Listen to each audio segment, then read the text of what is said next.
Bonjour à toutes et à tous. Je suis Claire Lambollet, la haute fonctionnaire à l'égalité pour le ministère de la Culture, et je voudrais tout d'abord excuser, vous l'avez compris, Reine Pratt ne sera malheureusement pas parmi nous aujourd'hui pour un motif personnel de force majeure. Nous le regrettons tous car je crois qu'elle nous a tous beaucoup apporté dans la défense de cette cause, déjà dans la mise en évidence des sujets hommes-femmes. J'y reviendrai dans un instant, mais je vais d'abord laisser la parole à Geneviève Fraisse, qui a été chargée par Reine Pratt de lire un message à votre intention. Je vous remercie.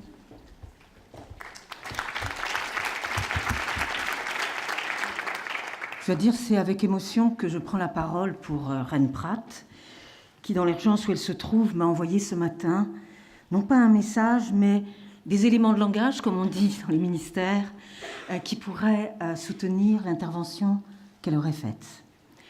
D'abord, voilà ce qu'elle dit. Le premier point, donc c'est un côté un peu, si vous voulez, notes jetées, et je n'ai aucune raison de les transformer en autre chose.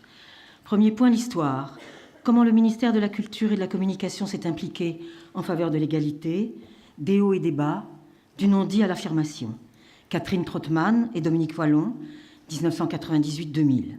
Œuvrer pour l'accès des femmes aux directions. On le fait, mais on ne peut pas le dire, entre guillemets. Sylvie Hubac et Catherine Tasca, 2000-2001. Je propose de confier les directions d'institutions à 2 vieilles femmes plutôt qu'à 2 jeunes hommes. Cela ne se fera pas. 2004. Jean-Jacques Ayagon accepte de célébrer le bicentenaire de George Sand pendant au bicentenaire de Victor Hugo, orchestré par Catherine Tasca en 2002. Jérôme Bouet donne Dieu de Vabre, 2005. L'absence de femmes dans les réunions de directeurs d'institutions est ressentie comme choquante. Une mission de réflexion m'est confiée à ce sujet. Mais aussi, pourquoi nos plateaux sont-ils si blancs? Cette mission donne lieu à la publication de 2 rapports. 2006, mise au jour de situations et de mécanismes de discrimination qui ont fait l'effet d'une bombe, assortie de propositions d'actions positives. 2009, nouveau constat, rien ne bouge. Et pourquoi? Et que faire? 2010-2012, la question est évacuée. 2012, Najat Vallaud-Belkacem reçoit chaque ministre individuellement sur leur implication, pourquoi pas, en faveur des droits des femmes. Le ministère de la Culture et de la Communication s'exécute. 2016, nouvelle impulsion avec le projet de loi Égalité et citoyenneté. Point 2. Les rapports ont d'abord reçu un écho important dans la presse qui, depuis, s'autorise régulièrement à évoquer la question.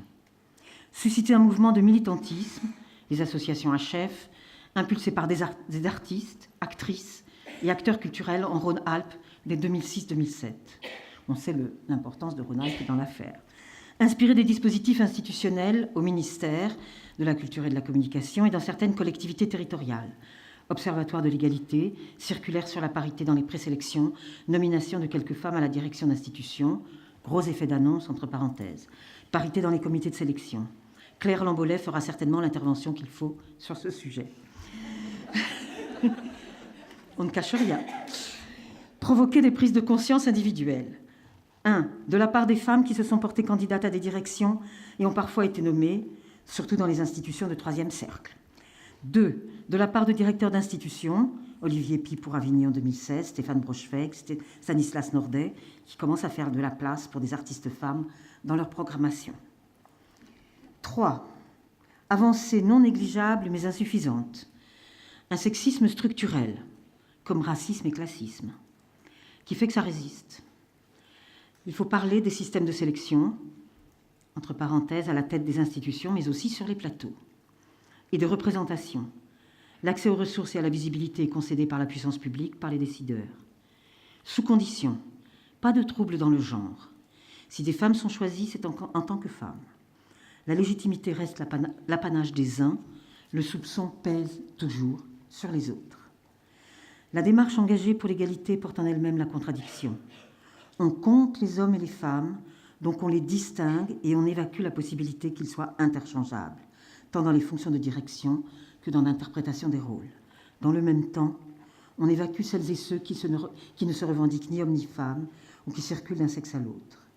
En conclusion, des droits octroyés ne voudront jamais des droits conquis.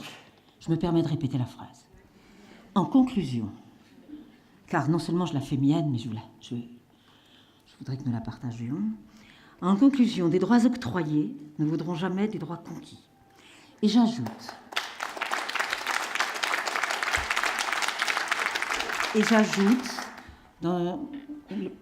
je me permets d'ajouter plutôt, à cause d'une conversation qui date d'il y a quelques jours avec Reine Pratt, qu'elle s'est demandé et qu'elle nous demande pourquoi ce n'est pas la ministre de la Culture et de la Communication qui s'est rendue aujourd'hui à cette présentation.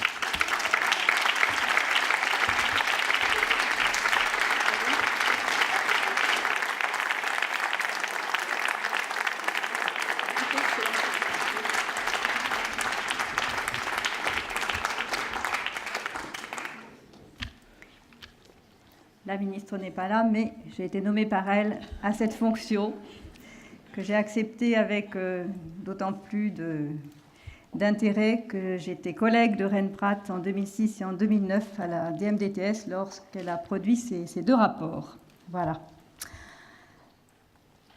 J'ai rencontré hier les collectifs hommes-femmes lors de l'université d'automne. C'était une rencontre pour moi très, très enrichissante car j'ai pu constater combien le militantisme, la détermination est encore présente, mais aussi combien parfois vous vous lassez un peu de voir que les choses n'avancent pas aussi vite que vous le souhaiteriez. Et je voudrais donc aujourd'hui vous délivrer un message de réalisme, de lucidité, parce que c'est vrai que les choses n'avancent pas assez vite, mais en même temps de détermination et d'optimisme, car je continue à penser que l'on peut vraiment faire évoluer les choses qui ont du reste commencé malgré tout à progresser. J'en veux pour preuve cet observatoire de la culture qui a été évoqué et qui a vraiment, je crois, fait avancer les choses. Objectiver les constats, les partager, les nommer même, c'est aussi déjà un début pour faire bouger les lignes. Je travaille en ce moment à la préparation avec l'ensemble de mes collègues et aussi avec la SACD, par exemple, de l'édition 2017 de cet observatoire. Nous allons faire en sorte qu'il soit encore enrichi et développé. Nous avons aussi une sorte de force qu'on peut nous envier dans d'autres ministères sur le sujet de l'égalité.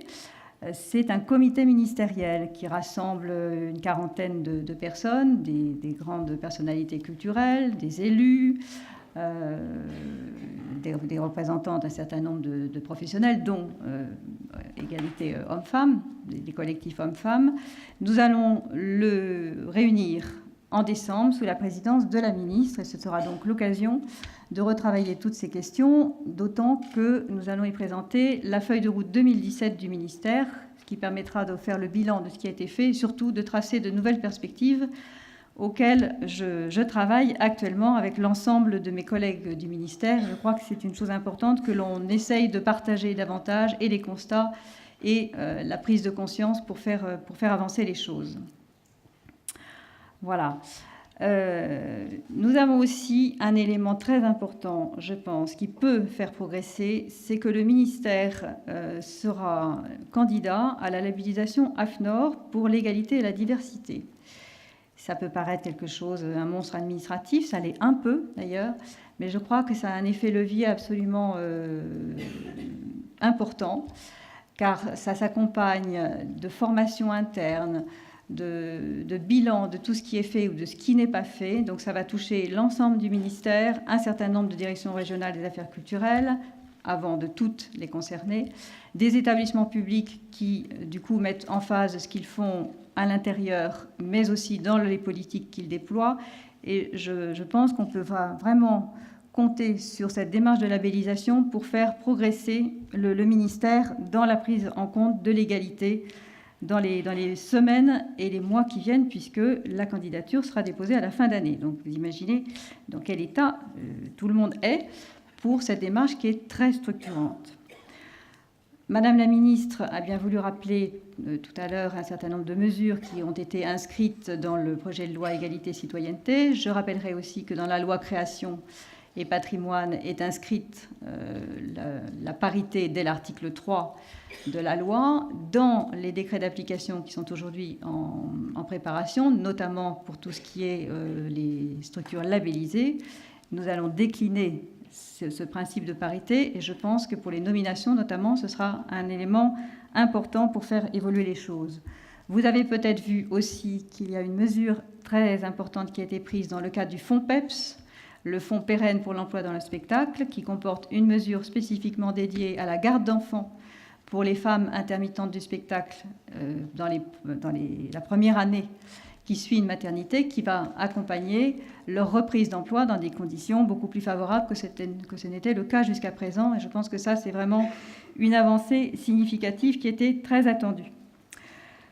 Voilà, vous me direz, il y a encore beaucoup à faire, c'est vrai, notamment sur les nominations. Je dois aussi rappeler que l'État n'est pas toujours tout seul, que les collectivités notamment jouent aussi un rôle important dans les nominations, et c'est un des points, pas le seul bien sûr, mais un des points sur lesquels je pense que la démarche de charte égalité qui est mise en place aujourd'hui dans cette région est vraiment très, très intéressante. En tout cas, la démarche a été très accompagnée par le ministère, et moi je souhaite qu'on puisse démultiplier cette initiative dans d'autres régions, parce que c'est important de passer dans de l'opérationnel et du partenarial pour que tous nous allions maintenant dans le même sens pour faire progresser ces questions d'égalité.